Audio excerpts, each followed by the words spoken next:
Assalamualaikum warahmatullahi wabarakatuh. Selamat datang di Story Islam Inspiratif. Di video kali ini kita akan mengupas kisah luar biasa dari seorang nabi yang diutus kepada kaum Ad, yaitu Nabi Hud alaihissalam.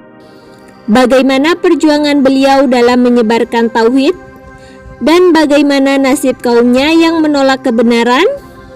Simak video ini sampai akhir agar kita bisa mengambil hikmah dari kisah beliau.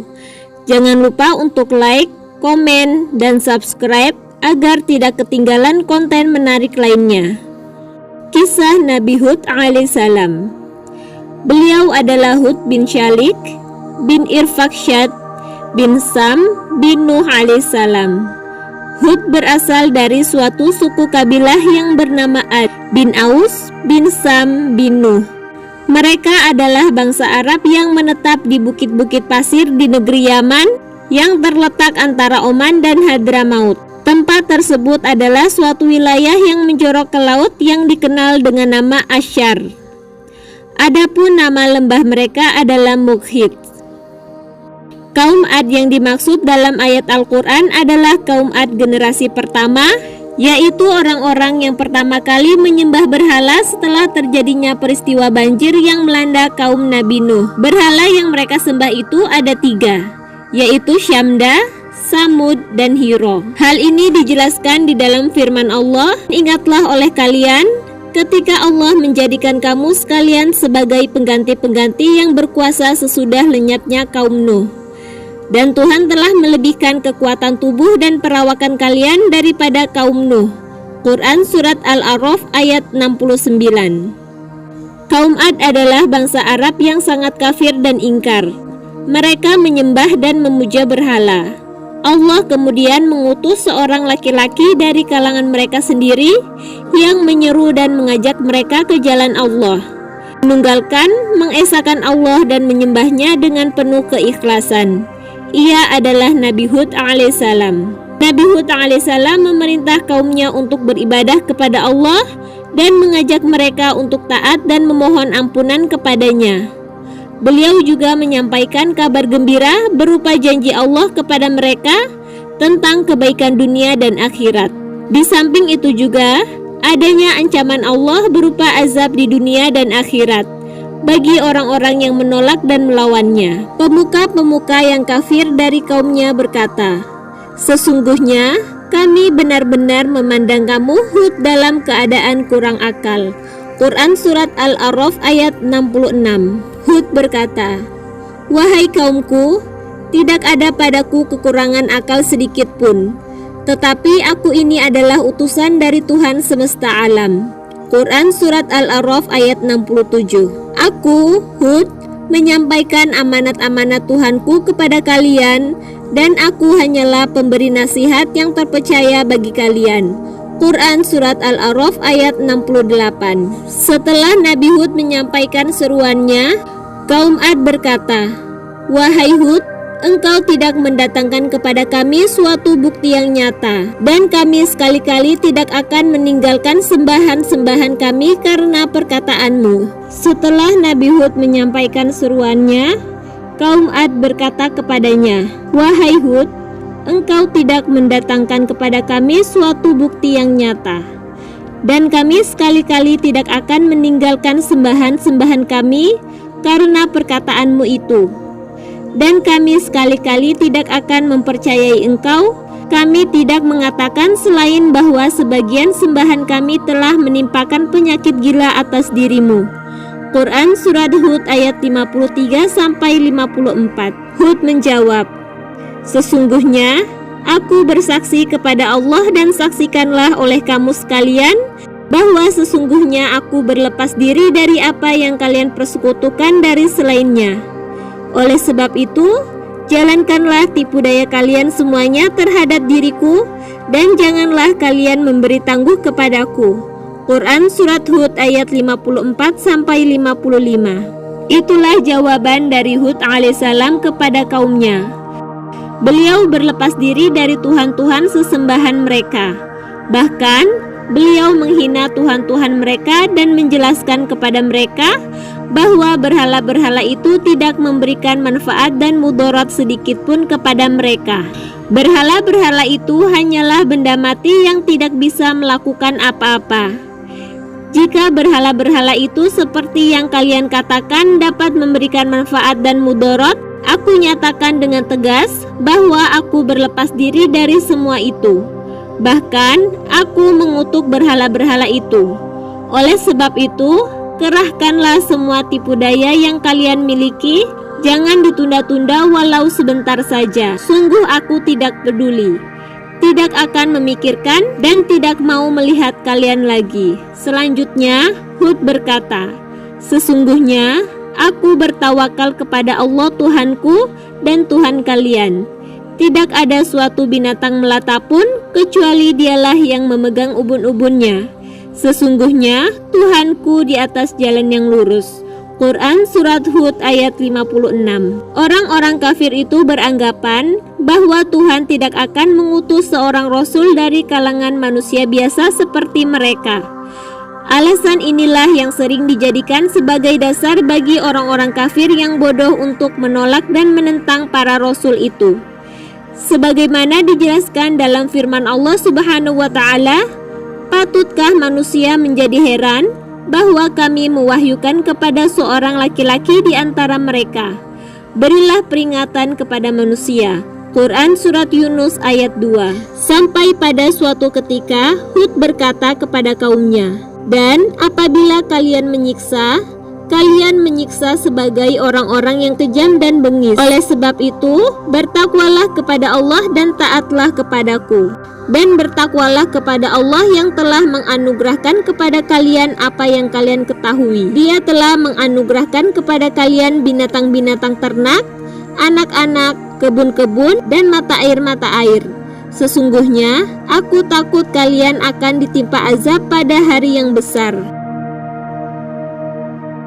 Mereka berkata kepada Hud alaihissalam sebagaimana disebutkan dalam firman Allah, apakah kamu datang kepada kami agar kami hanya menyembah Allah dan meninggalkan apa yang biasa disembah oleh bapak-bapak kami?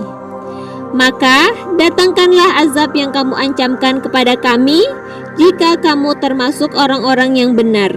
Quran Surat Al-A'raf ayat 70. Mereka juga mengatakan seperti yang disebutkan dalam firman-Nya, adalah sama saja bagi kami, apakah kamu memberi nasihat atau tidak memberi nasihat? Agama kami ini tidak lain hanyalah adat kebiasaan yang dahulu, dan kami sekali-kali tidak akan diazab. Nabi Hud berkata, sungguh sudah pasti kalian akan ditimpa azab dan kemarahan dari Tuhanmu. Apakah kamu sekalian hendak berbantah dengan aku tentang nama-nama berhala yang kalian beserta nenek moyang kalian namakannya? Padahal Allah sekali-kali tidak menurunkan hujan untuk itu. Maka tunggulah azab itu.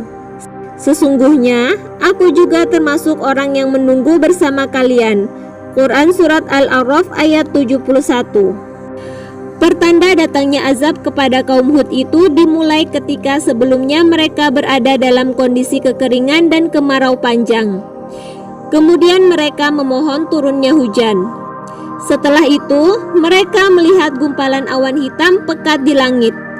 Mereka mengira gumpalan itu adalah mendung yang akan menurunkan hujan sebagai rahmat bagi mereka.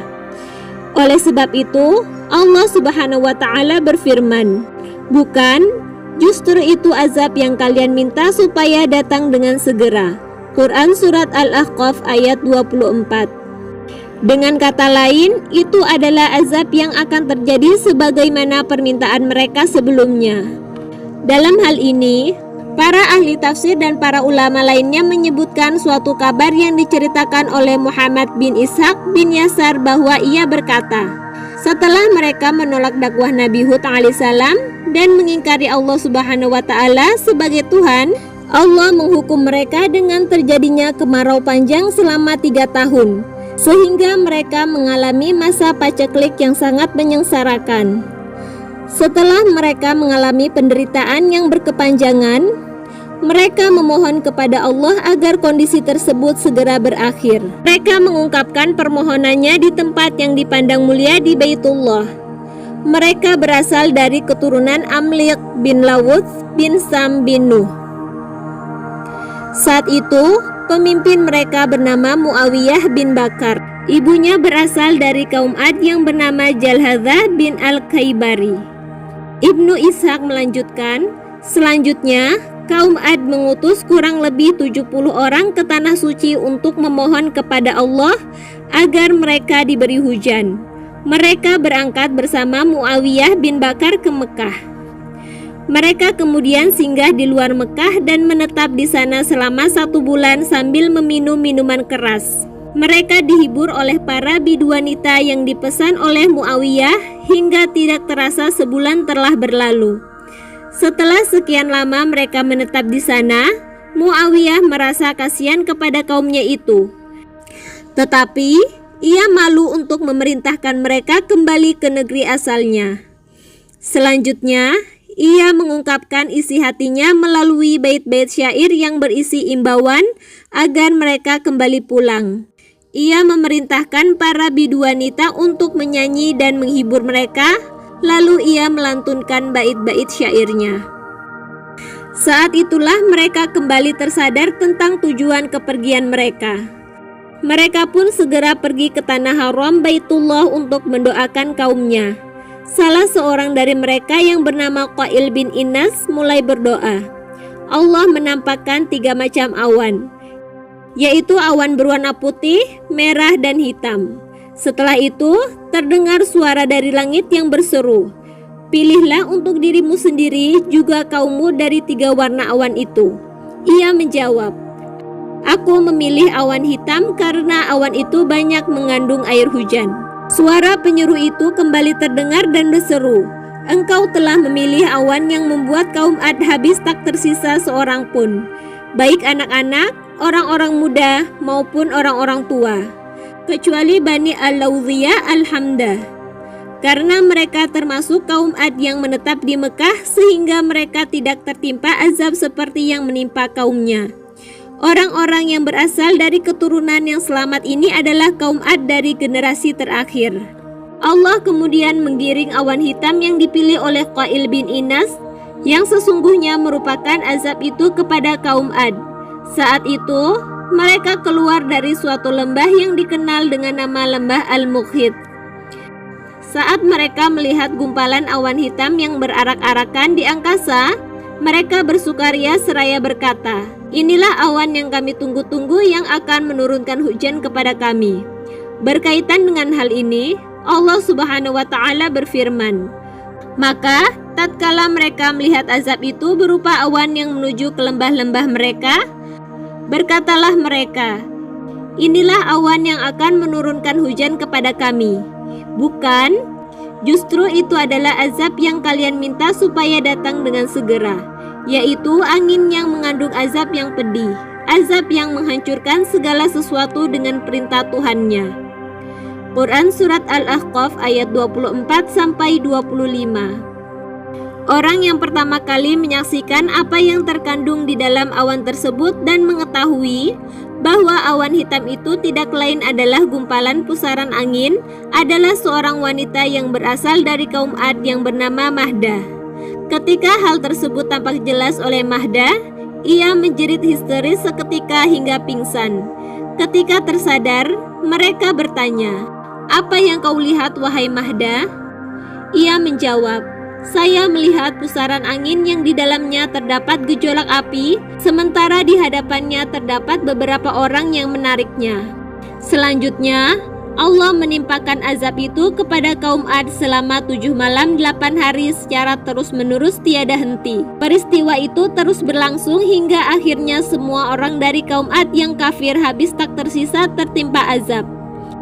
Ibnu Ishaq berkata, "Menurut yang telah diceritakan kepadaku, bahwa Hud alaihissalam dan para pengikutnya dari kaum yang beriman sama sekali tidak tertimpa oleh angin azab itu. Tetapi angin itu terasa segar di kulit mereka dan sangat nyaman di hati. Namun bagi kaum Ad yang kafir, Awan tersebut merupakan bahaya yang terus-menerus mengancam mereka antara langit dan bumi. Mereka pun dilempari oleh batu-batu hingga binasa. Demikianlah Ibnu Ishaq menyebutkan kisah ini secara lengkap. Demikian kisah Nabi Hud alaihissalam dan perjuangan dalam menyampaikan dakwah kepada kaumnya. Dari kisah ini kita belajar bahwa kesombongan hanya akan membawa kehancuran, dan hanya orang-orang yang beriman serta berserah diri kepada Allah yang akan selamat. Semoga kita bisa mengambil pelajaran dari kisah ini. Wassalamualaikum warahmatullahi wabarakatuh.